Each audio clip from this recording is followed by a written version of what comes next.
new images this evening from inside the terror attack in London.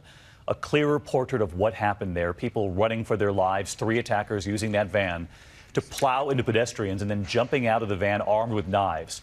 And this new surveillance video tonight showing a restaurant manager holding the door there on the left as the attackers are pushing from the outside, armed with their knives, trying to get inside. ABC's chief foreign correspondent Terry Moran from London tonight.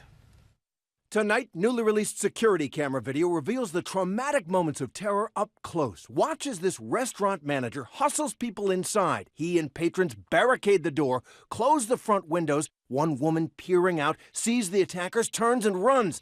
The manager lets more people in and then watch. You can see the attackers approach, trying to enter. A terrifying tug-of-war begins as the manager guards the doorway and forces the door shut just as one of the machete-wielding attackers tries to get inside. A second angle shows the manager holding the door as the attacker pushes. Patrons eventually peeking outside to see if all is clear. And this. Police is shooting. I'm trying to keep myself safe. Photographer Gabriele Sciotto caught outside on the street as police open fire on the attackers. Other officers move in, people fleeing the scene. Those moments coming during the 18 minutes of terror that seemed an eternity. At 9:58 p.m., the attack begins. That white van runs off the road on London Bridge, starts ramming pedestrians.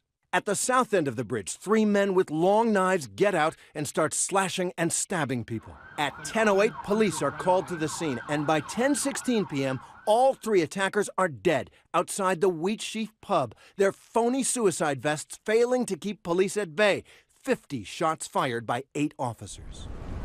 Today, the people of London walked back to work on that very bridge amid a show of force by police across the central city and new barricades protecting the sidewalks on several bridges. And we are learning more about the victims. 30-year-old Canadian Chrissy Archibald, who died in her fiancé's arms after being struck by the white van. Her family releasing a statement urging people to volunteer at homeless shelters as a tribute to her, saying, "Tell them Chrissy sent you."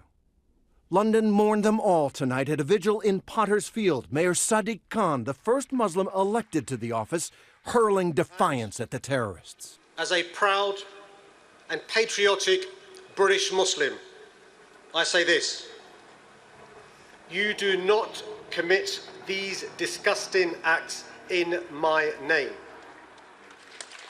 Many here expressing the wound this whole city has suffered. You know, it's not just the victims, it's everyone else, it's the whole community, it's everyone here. British Prime Minister Theresa May saying this: We cannot go on as we are. Enough is enough.